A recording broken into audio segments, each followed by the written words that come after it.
ചില ഡ്രസ് എന്ന് പറഞ്ഞവരെ ഇന്നത്തെ സുവിശേഷത്തിൽ യേശു നമ്മളോട് പറയുകയാണ്, നിങ്ങൾ ഒരുക്കമുള്ളവരായിരിക്കും എന്ന് പറയുകയാണ്. വിളക്ക് കൊളുത്തുകയും അരമുറുക്കുകയും നിങ്ങൾ ഒരുങ്ങിയിരിക്കുവിൻ.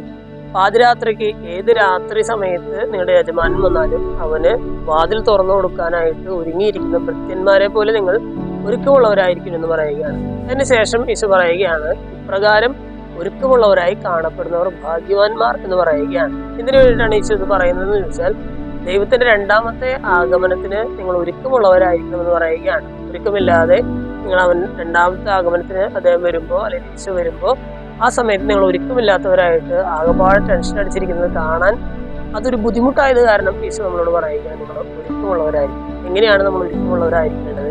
നമ്മുടെ ആത്മാവിൽ നമ്മൾ ഒരുക്കമുള്ളവരായിരിക്കും. അതാണ് ഇന്നത്തെ ലേഖനഭാഗത്ത് നമ്മൾ വായിച്ചു കേട്ടത്. മനുഷ്യന്റെ അന്തർഗതങ്ങൾ അവന്റെ ആത്മാവല്ലാതെ മറ്റാരാണ് അറിയുക? അതുപോലെ തന്നെ ദൈവത്തിന്റെ ചിന്തകള് ദൈവാത്മാവ് നിറഞ്ഞവനല്ലാതെ മറ്റാരാണ് മനസ്സിലാക്കുക എന്ന് പറഞ്ഞിട്ട് ലേഖനഭാഗത്ത് നമ്മൾ കേട്ടതാണ്. നമ്മൾ ഇന്നത്തെ ഈ വചനഭാഗങ്ങൾ വായിച്ചു കഴിയുമ്പോൾ നമ്മുടെ ആത്മാവിനെ ഒരുക്കാനായിട്ട് നമുക്ക് പരിശ്രമിക്കാം. ദൈവത്തെ സ്വീകരിക്കാനായിട്ട്, പ്രത്യേകിച്ച് ഈശോയുടെ രണ്ടാമത്തെ വരവിനെ സ്വാഗതനാകുമ്പോൾ ഈശോയെ സ്വീകരിക്കാൻ മാത്രം ഒരുക്കമുള്ളവരായിട്ട് നമ്മൾ കാണപ്പെടാൻ വേണ്ടിയിട്ട് നമുക്ക് പരിശ്രമിക്കാം. അതിനായിട്ട് പ്രാർത്ഥിക്കാം. ദൈവം നമ്മളെല്ലാവരെയും സമൃദ്ധമായിട്ട്